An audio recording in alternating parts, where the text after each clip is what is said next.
നമസ്കാരം. Vazhakkad police station പരിധിയിൽ POCSO കേസിൽ ഒരു കേസ് രജിസ്റ്റർ ചെയ്ത വിവരമന്വേഷിക്കാനാണ് ഇന്ന് ഇൻസ്പെക്ടറുടെ അടുത്തേക്ക് എത്തിയിട്ടുള്ളത്. വിവരമന്വേഷിച്ചപ്പോൾ പ്രായപൂർത്തിയാവാത്ത ഒരു കുട്ടി, അതും 35-40 വയസ്സ് കഴിഞ്ഞ വിവാഹിതനും കുട്ടിയുമുള്ള വ്യക്തിയോടൊപ്പം ഒളിച്ചോടുന്നു. പിന്നീട് ദിവസങ്ങൾക്ക് ശേഷം അവരെ മറ്റ് സ്ഥലങ്ങളിൽ നിന്ന് കണ്ടെത്തുകയാണ്. രക്ഷിതാക്കളും നാട്ടുകാരുമടക്കം ഇത്തരം സംഭവങ്ങളിൽ ആശങ്ക പുലർത്തുമ്പോൾ എന്തുകൊണ്ടാണ് ഈ പ്രായം തികയാത്ത വിദ്യാർത്ഥികൾ ഇത്തരം ഒരു പ്രവൃത്തിയിലേക്ക് നീങ്ങുന്നത് എന്നുകൂടി അന്വേഷിക്കുന്നതിന് വേണ്ടിയും ഇതിന്റെ സംഭവങ്ങളിൽ നിന്ന് ഇത്തരം കുട്ടികളെ എങ്ങനെ തടയാൻ പറ്റും എന്ന കാര്യം ചർച്ച ചെയ്യുന്നതിന് വേണ്ടിയുമാണ് ഇന്ന് വാഴക്കാട് ഇൻസ്പെക്ടർ കെ രാജൻ ബാബുമായി സംസാരിക്കുന്നത്. സർ, എന്താണ് ഇപ്പോൾ ഉണ്ടായിട്ടുള്ള ഒരു സംഭവം? വാഴക്കാട് പോലീസ് സ്റ്റേഷൻ ലിമിറ്റിൽ ഒരു പോക്സോ കേസ് റിപ്പോർട്ട് ചെയ്തിട്ടുണ്ട്. ഇവൻ ഫറൂഖ് സ്റ്റേഷൻ ലിമിറ്റിലുള്ള സുരേഷ് എന്ന പറയുന്ന ഒരു 35 വയസ്സുള്ള ഒരു ആളാണ്. ഇവന് നേരത്തെ ഫറൂഖ് സ്റ്റേഷനിൽ പോക്സോ കേസ് ഉള്ളവനാണ്. ഇവിടെയും ഇപ്പോൾ 2 കേസ് ഇവൻ്റെ പേരിൽ രജിസ്റ്റർ ചെയ്തിട്ടുണ്ട്. ഇതേപോലെയുള്ള ആൾക്കാർ നമ്മുടെ കുട്ടികളെ മൊബൈൽ ഫോണിലൂടെ ഇൻസ്റ്റാഗ്രാം എന്ന ആപ്ലിക്കേഷനിലൂടെ പരിചയപ്പെടുകയും അവരെ കൺവിൻസ് ചെയ്ത്, കുട്ടികൾക്ക് പ്രത്യേകിച്ച് മറിച്ച് ചിന്തിക്കാനുള്ള കഴിവില്ല, അവർ ഈ ഒരു ഇതിലേക്ക് വീഴുകയാണ്. അതിന് മെയിനായിട്ടുള്ള കാര്യം എന്ന് പറഞ്ഞാൽ മൊബൈൽ യൂസാണ്. മൊബൈൽ യൂസിൽ നമ്മുടെ പേരൻസ് ഇത് ശ്രദ്ധിക്കേണ്ടതായിട്ടുണ്ട്. കുട്ടികൾ കൂടുതൽ നേരം എവിടെയാണ് സ്പെൻഡ് ചെയ്യുന്നത്, എങ്ങോട്ടാണ് പോകുന്നത്. അതുമാത്രമല്ല, ഒരു കുട്ടിയെ സംബന്ധിച്ച് മൊബൈൽ ഫോൺ സ്വന്തമായിട്ട് അവർക്ക് തിരിച്ചറിയാവുന്ന പ്രായത്തിൽ വാങ്ങിച്ചു കൊടുക്കാതെ കൊച്ചു പ്രായത്തിൽ തന്നെ മൊബൈൽ ഫോണും വാങ്ങിച്ചു കൊടുക്കുന്നത് ഒരു ദൂഷ്യഫലമായിട്ടാണ് കാണുന്നത്. അഥവാ ഇതിനഡിക്റ്റായി മൊബൈൽ യൂസ് ചെയ്തേ മതിയാകുന്നുള്ളതെങ്കിൽ എന്താണ് യൂസ് ചെയ്യുന്നതെന്നും ആരുമായിട്ടാണ് കൂടുതൽ സമ്പർക്കം പുലർത്തുന്നതും എന്നെല്ലാം നമ്മൾ നോക്കാൻ പേരൻസ് ബാധ്യസ്ഥരാണ്. പ്രത്യേകിച്ച് പെൺകുട്ടികൾ വശത്താക്കാൻ വേണ്ടി അല്ലെങ്കിൽ ഇതേപോലെ വലയിൽ വീഴ്ത്താൻ വേണ്ടി പല ആൾക്കാരും ശ്രമിക്കും. അതെല്ലാം ഈ ഫോണിലൂടെയാണ് സംഭവിക്കുന്നത്. പേരൻസ് ഒന്നും ഇതറിയുന്നില്ല.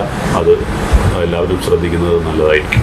സർ, ഈ പെൺകുട്ടികൾ എന്ത് ആഗ്രഹിച്ചിട്ടാണ് ഇത്തരം, നമ്മൾ പലപ്പോഴും വാർത്തകളിൽ കാണുന്നതാണ്, 10, 60, 70 വയസ്സായ ആളുകളുടെ അടുത്തേക്ക് വരെ 15, 14, 10 വയസ്സുള്ള കുട്ടികൾ പോകുന്ന ഒരു കാഴ്ച. എന്താണ് ഇത് ആഗ്രഹിക്കുന്നത്? ആഗ്രഹം പ്രത്യേകിച്ചൊന്നുമില്ല. ഇത് ആളിനെ കാണുന്നില്ല. കൂടുതലും ഇതിനകത്ത് സംഭവിക്കുന്നത് പറഞ്ഞാൽ ഇവരുടെ പ്രൊഫൈൽ പിക്ചറൊക്കെ നല്ല എത്ര പ്രായമുണ്ടെന്ന് അറിയിക്കാത്ത രീതിയിലുള്ള പ്രൊഫൈൽ പിക്ചറൊക്കെ ഇട്ട് കുട്ടികളെ ആകർഷിച്ചതിന് ശേഷം അവരെ പല രീതിയിൽ മറ്റ് ഈ വീഡിയോസും ഒക്കെ ഷെയർ ചെയ്ത് അവരെ ബ്ലാക്ക്മെയിൽ ചെയ്യുന്ന ഒരു സ്വഭാവമുണ്ട്. അപ്പോൾ അവർക്ക് അതിൽ നിന്നും പിന്തിരിയാൻ പറ്റാത്ത ഒരു അവസ്ഥയിലേക്ക് എത്തിച്ചേരുന്നു. ആ രീതിയിൽ പോകാതിരിക്കാൻ നമുക്ക് ഏറ്റവും കൂടുതൽ ശ്രദ്ധിക്കേണ്ടത് മൊബൈൽ യൂസ് ചെയ്യുന്ന കുട്ടികളെ വാച്ച് ചെയ്യുക. പേരൻസിനും അതിന് പ്രത്യേകം അവർക്ക് അതിൻ്റെ ഉത്തരവാദിത്വമുണ്ട്. അതേപോലെ തന്നെ ബോധവൽക്കരണം നമ്മൾ സ്കൂളുകളിലെല്ലാം നടത്തുന്നുണ്ട്. പക്ഷേ എങ്കിൽ തന്നെയും ഇതിലേക്ക് പോകുന്നു എന്നുള്ളത് ദുഃഖകരം തന്നെയാണ്. സർ, ഈ പെൺകുട്ടികൾ മാത്രമാണോ ഇത്തരം ഒരു വലയിൽപ്പെടുന്നത്? ആൺകുട്ടികളുടെ ഒരു അവസ്ഥ എന്താണ്? എത്രമാത്രം കേസുകൾ റിപ്പോർട്ട് ചെയ്യപ്പെടുന്നുണ്ട്? ഇത് പെൺകുട്ടികളുടെ മാത്രമല്ല, ഈ മയക്കുമരുന്ന് ലോബികൾ, ഇതെല്ലാം ഇത് ഇൻസ്റ്റാഗ്രാം ആണ് ഇതിൽ കൂടുതലും. നമ്മളിപ്പം കേസ് അന്വേഷിക്കുമ്പോൾ ഇൻസ്റ്റാഗ്രാം വഴിയാണ് കൂടുതൽ ആൺകുട്ടികളായാലും പെൺകുട്ടികളായാലും ഈ വലയിലേക്ക് വീഴുന്നത്. അപ്പോൾ എന്താണ് പറയാൻ പറ്റുക? മൊബൈൽ യൂസ് അതൊരു അഡിക്ഷനിലേക്ക് പോകാതെ കുട്ടികളെ നോക്കേണ്ടത് എല്ലാവരുടെയും ഉത്തരവാദിത്വമാണ്. ഇൻസ്റ്റഗ്രാമിൽ പരിചയപ്പെടുന്നതോടുകൂടി തന്നെ ഒരുപക്ഷെ ഒരു യുവാവിന്റെ ഫോട്ടോ വെച്ച് അവർ ഇതിലേക്ക് ചെയ്യുമ്പോൾ എന്താണ് കുട്ടികൾ അതിലേക്ക് ആകർഷ്ടരാവാൻ കാരണം? ഒന്നുകിൽ വീട്ടിൽ നിന്ന് ലഭിക്കാത്ത സ്നേഹം കണ്ടിട്ടാണോ, അല്ലെങ്കിൽ സെക്സ് ആഗ്രഹിച്ചിട്ടാണോ, ലഹരി ആഗ്രഹിച്ചിട്ടാണോ, അല്ലെങ്കിൽ മൊബൈൽ ഫോൺ അല്ലെങ്കിൽ സമ്പത്ത് ലഭ്യമാക്കുന്നതിന് വേണ്ട? എന്തുകൊണ്ടാണ് കുട്ടികൾ ഇത്തരം ആളുകളിലേക്ക് ആകർഷിക്കപ്പെടുന്നത്? ഇപ്പൊ കുട്ടികളിൽ കാണപ്പെടുന്ന ഒരു ട്രെൻഡ്, ഇപ്പോൾ പല കുട്ടികളും പറയാറുണ്ട്, സ്കൂളുകളിൽ കുട്ടിക്കൊരു ലൈൻ ഇല്ല എന്നുണ്ടെങ്കിൽ കുട്ടിക്ക് എന്തോ ഒരു പോരായ്മ പോലെയാണ്.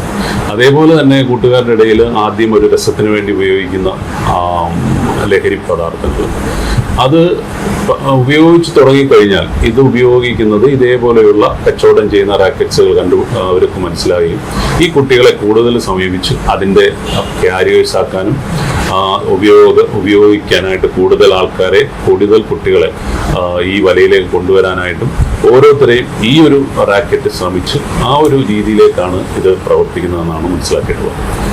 ഇപ്പൊ ഈ ഒളിച്ചോട്ടത്തിലേക്ക് എത്തുന്നുണ്ട് ഇത്തരം കാര്യങ്ങൾ, അഥവാ ഒളിച്ചോടി അവരെ പിടികൂടുന്ന സമയത്ത് നമുക്ക് കാണാം താടിയും മുടിയും നരച്ച പ്രായമായ ആളുകളോടൊപ്പം ഒളിച്ചോടുന്നത് 10-15 വയസ്സായ കുട്ടികളാണ്. അപ്പോൾ ഈ ആളുകളെ നേരിൽ കാണുമ്പോൾ പോലും അവർക്ക് പിന്മാറാൻ കഴിയാത്തത് ഇതിന് മുമ്പേ അവർ ഉള്ള ചാറ്റിങ്ങിലും മറ്റുമൊക്കെ കുട്ടികളുടെ അടക്കം പുറത്ത് കാണിക്കാൻ കഴിയാത്ത ഫോട്ടോ വീഡിയോ അവർ ലഭ്യമാക്കുന്നത് കൊണ്ടാണോ അവർ ഈ കെണിയിൽ നിന്ന് പുറത്ത് ചാടാൻ കഴിയാത്തത്? അതിലും ഒരു ചാൻസ് ഉണ്ട്. അതുകൊണ്ട് അങ്ങനെ കുട്ടികളെ വലയിൽ വീഴ്ത്തി പിന്നെ അതിൽ നിന്നും പിന്മാറാൻ പറ്റാത്ത രീതിയിലേക്ക് മാറുന്നുണ്ട്.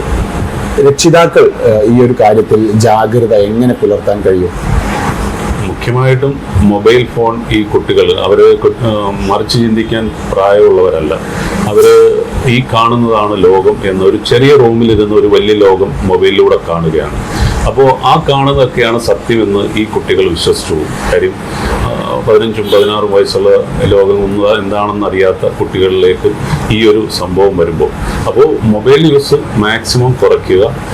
ഇപ്പോൾ കുട്ടികൾ പലരും പാവങ്ങളാണ്, പല രക്ഷിതാക്കളും അവർ ഈ കുട്ടികൾ പറഞ്ഞു പറ്റിക്കുന്നത് ഞങ്ങൾക്ക് കുറേ പഠിക്കാനുണ്ട് ഈ മൊബൈൽ ഫോൺ വഴി, അതുകൊണ്ട് ഞങ്ങളുടെ മുഖ്യമായ പഠിത്തമെല്ലാം ഈ മൊബൈൽ ഫോൺ വഴിയാണ് കിട്ടുന്നതെന്നൊക്കെ പറയുന്നത്. പക്ഷേ നമ്മൾ അത് മനസ്സിലാക്കേണ്ടത് അത്ര വലിയ നമ്മൾ ടീച്ചേഴ്സുമായിട്ട്, ഈ മാതാപിതാക്കൾ ടീച്ചേഴ്സുമായിട്ടൊക്കെ ഉള്ള ഒരു കോണ്ടാക്ട് ഉണ്ടായിരിക്കണം. എത്രമാത്രം അവർക്ക് മൊബൈൽ ഫോൺ വഴി പഠിക്കാനുണ്ടെന്നും, അഥവാ പഠിക്കാനുണ്ടെങ്കിൽ തന്നെ ആ മൊബൈൽ ഫോൺ കൊടുക്കുന്നതിൻ്റെ സമയവും ആ സമയം പഠിക്കുന്ന സമയം അവരെന്താണ് ചെയ്യുന്നത്, പഠിക്കുകയാണോ അതിൽ മൊബൈലിൽ വേറെ എന്തെങ്കിലും പരിപാടികൾ ചെയ്യുന്നുണ്ടോ. ഒരു കാര്യം പറയുന്നത്, ഈ ഒരു റാക്കറ്റിൽ അല്ലെങ്കിൽ ഇങ്ങനെ ഒരു ഇതിൽ ചെന്ന് പെട്ടുകഴിഞ്ഞാൽ പിന്നെ ഈ പറയുന്ന പേരൻസിൻ്റെ മൊബൈൽ ഫോണൊന്നും അവർക്ക് ആവശ്യമില്ല. ഇവന്മാർ ഈ മോഡസ് ഉള്ളവന്മാർ മൊബൈലോ എന്ത് വാങ്ങിച്ചു കൊടുക്കാനും അവന്മാർ തയ്യാറാണ്. അപ്പം നമ്മളും പേരൻസ് മാത്രമല്ല സമൂഹം മുഴുവൻ ഇതൊരു എല്ലാവരെയും ഒന്ന് ശ്രദ്ധിക്കുന്നതും ഇങ്ങനെയുള്ള മൊബൈലിൻ്റെ യൂസും ഒക്കെ കുറച്ച് കൊണ്ടുവരുന്നത് നല്ലതായിരിക്കും. ഇപ്പോൾ രജിസ്റ്റർ ചെയ്ത ഈ ഒരു കേസ് നമ്മൾ അത് ആരെന്ന് വ്യക്തമാക്കുന്നില്ലെങ്കിലും എങ്ങനെയാണ് ഈ കുട്ടിയെ അയാൾ വലയിൽ വീഴ്ത്തിയിട്ടുള്ളത്? ഈ ചോദ്യം ചെയ്യലിൽ നിന്ന് എങ്ങനെയാണ് മനസ്സിലായത്? ഇതെന്നുള്ളതല്ല, എല്ലാ കേസുകളും മൊബൈൽ ഇൻസ്റ്റാഗ്രാം വഴി പരിചയപ്പെട്ട് അത് പിന്നെ അതങ്ങ് പ്രേമത്തിലേക്ക് മാറി അങ്ങനെ കുട്ടികൾ അതിലേക്ക് വീണു പോവുകയാണ്. ഒരു കുട്ടി പോലും നശിച്ചു പോകരുത്, ഒരു കുട്ടിയുടെ പോലും ജീവിതം നശിക്കരുത് എന്ന് ആത്മാർത്ഥമായിട്ട് ആഗ്രഹിക്കുന്ന എല്ലാവരും ഇതൊന്ന് ജാഗ്രത വിചാരിച്ച് നമുക്ക് ഇതിൽ നിന്നും ഈ കുട്ടികളെ മോചിപ്പിക്കാൻ വേണ്ടി ഈ സമൂഹവും പോലീസും ടീച്ചേഴ്സും പേരൻസും എല്ലാവരും ഒറ്റക്കെട്ടാൽ മാത്രമേ ഇതങ്ങനെ കുറച്ചെങ്കിലും നമുക്ക് ഇതിനെ നിയന്ത്രിക്കാൻ പറ്റൂ. ഇത്തരം അരാജകത്വം കൂടുതൽ അറിയുക കുട്ടികളുടെ ഫ്രണ്ട്സിന് തന്നെയാണ്. അപ്പോൾ ഇത്തരം വഴിവിട്ട ബന്ധം പുലർത്തുന്ന കുട്ടികൾ ഉണ്ടെങ്കിൽ അവരെ രക്ഷിതാക്കളെയോ പോലീസിനെയോ ചൈൽഡ് ലൈനെയോ വിവരം അറിയിക്കേണ്ട ഒരു വസ്തുത എത്രമാത്രം പ്രാധാന്യം നിറഞ്ഞതാണ്? സ്കൂളുകാരും എല്ലാവരും അത് ചെയ്യുന്നുണ്ട്. എന്തെങ്കിലും ഒരു വിവരം കിട്ടിയാൽ അവർ നമ്മളെ അറിയിക്കും. നമ്മൾ അതിൻ്റെ കേസ് രജിസ്റ്റർ ചെയ്തതിന് ശേഷം കുട്ടികളെ കൗൺസിലിങ്ങും പല കൗൺസിലിംഗ് സെൻറ്റേഴ്സും ഉണ്ട്. കൗൺസിൽ ചെയ്ത് പലരെയും നമ്മൾ നല്ല രീതിയിൽ മാറ്റിയെടുത്തിട്ടുണ്ട്. അത് ഇത് മാത്രമല്ല, മയക്കുമരുന്ന് എൻ്റെ കച്ചവടമായാലും എന്തെങ്കിലും വിവരം കിട്ടിയ പോലീസിനെ അറിയിക്കുക. പോലീസും ജനങ്ങളും എല്ലാവരോടും ചേർന്ന് ഒരു ജാഗ്രത പുലർത്തിയാൽ നമുക്ക് ഒരു പരിധിവരെ ഇതിനെ നിയന്ത്രിക്കാൻ പറ്റും. നമുക്ക് നല്ലൊരു ഭാവി അവർക്ക് ചെയ്തു കൊടുക്കാൻ പറ്റും. ഇപ്പം നിലവിൽ ഈ ഒരു കേസിൽ മയക്കുമരുന്നുമായി ബന്ധപ്പെട്ട എന്തെങ്കിലും വിഷയം നിലനിൽക്കുന്നുണ്ടോ? ഇതെല്ലാം ഒരു ക്ലോസ് റിലേറ്റഡ് ആണ്. അത് നമ്മൾ നേരത്തെ പറഞ്ഞതുപോലെ കുട്ടികളെ പരമാവധി യൂസ് ചെയ്യാൻ പറ്റും. അവരെ പല രീതിയിലും ഇതിലേക്ക് കൊണ്ടുവന്ന് അവരെ യൂസ് ചെയ്യാൻ പറ്റും, ഈസിയായിട്ട് യൂസ് ചെയ്യാൻ പറ്റും. അതുകൊണ്ടാണ് കുട്ടികളെ കൂടുതൽ ടാർഗറ്റ് ചെയ്യുന്നത്. ഈ ലഹരിക്ക് അടിമപ്പെടുത്തിയതിനു ശേഷമാണ് ഇവരുടെ ഈ തട്ടിക്കൊണ്ടുപോകൽ അല്ലെങ്കിൽ ഇത്തരം പർപ്പസ് ചെയ്യുന്ന ആളുകളുടെ ഒരു ആവശ്യം സത്യത്തിൽ എന്താണ്? അതിലേക്ക് എങ്ങനെയാണ് ഈ കുട്ടികളെ ഇവർ വളച്ചെത്തിക്കുന്നത്? അവരുടെ ഉദ്ദേശം എങ്ങനെയും ഈ റാക്കറ്റിൽ പെടുത്തി കുട്ടികളാവുമ്പം ആർക്കും അത്ര സംശയങ്ങളൊന്നും വരത്തില്ല. അവരെ ക്യാരിയേഴ്സ് ആക്കാം, പിന്നെ അത് മാത്രമല്ല അവരുടെ കൂടെയുള്ളവരെ അത് കൂടുതൽ ഉപയോഗിച്ച് അവരുടെ സെയിൽസ് വർദ്ധിപ്പിക്കാം എന്നൊക്കെയുള്ള ഉദ്ദേശമാണ്. ഇപ്പോൾ കുറേ നമ്മൾ ഡിറ്റക്ട് ചെയ്തിട്ടുണ്ട്, പോലീസും എക്സൈസും ഒക്കെ ആയിട്ട് പോലീസ് കൂടുതൽ ജാഗ്രതയായിട്ട് പ്രവർത്തിക്കുന്നുണ്ട്. കുറേയൊക്കെ നമുക്ക് മാറ്റിയെടുക്കാൻ സാധിക്കുന്നുണ്ട്. ഇപ്പൊ നിലവിൽ ഇദ്ദേഹം 2-3 പോക്സോ കേസിലെ പ്രതിയാണ്. അയാൾ വീണ്ടും ഇതേ തെറ്റുകുറ്റങ്ങൾ ആവർത്തിക്കുന്നു. ഇതിനെ തടയാൻ നിയമപരമായി എന്തെല്ലാം സാഹചര്യമാണ് ഇന്നുള്ളത്? പോക്സോ കേസിൽ ഇപ്പം 3 കേസിലെ പ്രതിയാണ്. അവന് മാക്സിമം ശിക്ഷ വാങ്ങിച്ചു കൊടുക്കാനായിട്ട് നമ്മൾ ഇപ്പം തന്നെ പോക്സോ കേസുകൾ എത്രയും പെട്ടെന്ന് ട്രയൽ നടത്തുന്നുണ്ട്. 6 മാസത്തിനുള്ളിൽ ട്രയൽ നടത്തി ഇതിൻ്റെ ഈ കേസിനെ സംബന്ധിച്ച് കസ്റ്റഡിയിൽ ട്രയൽ തന്നെ അവന് ജയിലിൽ തന്നെ ഇട്ട് നമ്മൾ ട്രയൽ നടത്തി അവന് മാക്സിമം ശിക്ഷ വാങ്ങിച്ചു കൊടുക്കാനായിട്ട് നമ്മൾ പ്രതിജ്ഞാബദ്ധരാണ്. ഈ പോക്സോ കേസ് ഇന്ന് എല്ലാ ആളുകൾക്കും ബോധവാന്മാരായിട്ടുണ്ട്. അത് ജാമ്യം ലഭ്യമാവാത്ത വകുപ്പുകളാണ്. കർശനമായ ശിക്ഷാ നടപടികൾ വരുന്നുണ്ട്. 50ഉം 90ഉം ജീവകാലം മുഴുവൻ ജയിലിൽ കിടക്കുന്ന ഒരു തെറ്റാണ് പോക്സോ അഥവാ പ്രായപൂർത്തിയാവാത്ത കുട്ടികളെ ലൈംഗികമായി ഉപയോഗിക്കുന്നത്. മനസ്സിലാക്കിയിട്ടും ഇത്തരം കുറ്റകൃത്യങ്ങളിലേക്ക് വളരെ വലിയൊരു സംഘം ഇപ്പോഴും സഞ്ചരിക്കുകയാണ്. ഇതിനെ തടയാൻ നമുക്ക് നിയമനിർമ്മാണവുമായി ബന്ധപ്പെട്ടുകൊണ്ട് എന്തെങ്കിലും ഒരു കർശനമായ നിയമത്തിന്റെ ഏറ്റവും പരമാവധി ചെയ്യാൻ കഴിയുന്ന രീതിയിൽ കർശനമായ നടപടികളൊക്കെ പറയുന്നുണ്ടെങ്കിൽ പോലും പക്ഷെ ജനം അല്ലെങ്കിൽ ഇത്തരം കുറ്റവാളികൾ ഒരിക്കലും അതിൽ നിന്ന് പിന്മാറുന്നില്ല. അല്ല, ഇപ്പോൾ അതിൻ്റെ നിയമം വളരെ കർശനമാണ്. അവർക്ക് പരമാവധി ശിക്ഷ ഇപ്പം മിക്കവാറുമുള്ള കേസുകളിലെല്ലാം പരമാവധി ശിക്ഷ കിട്ടുന്നുണ്ട്. നിയമം നല്ല സ്ട്രോങ് ആണ്. പോക്സോയ്ക്കെതിരെ മിക്കവാറും എല്ലാവർക്കും ശിക്ഷ കിട്ടുന്നുണ്ട്. പത്രങ്ങളിലൊക്കെ നമ്മൾ കാണുന്നുണ്ട്. അതും 76ഉം 80ഉം വർഷമൊക്കെയാണ് ശിക്ഷ കിട്ടുന്നത്. അത് സമൂഹത്തിൽ ഒരു നല്ല എഫക്റ്റ് ഉണ്ടാവും എന്ന് തന്നെയാണ് പ്രതീക്ഷ.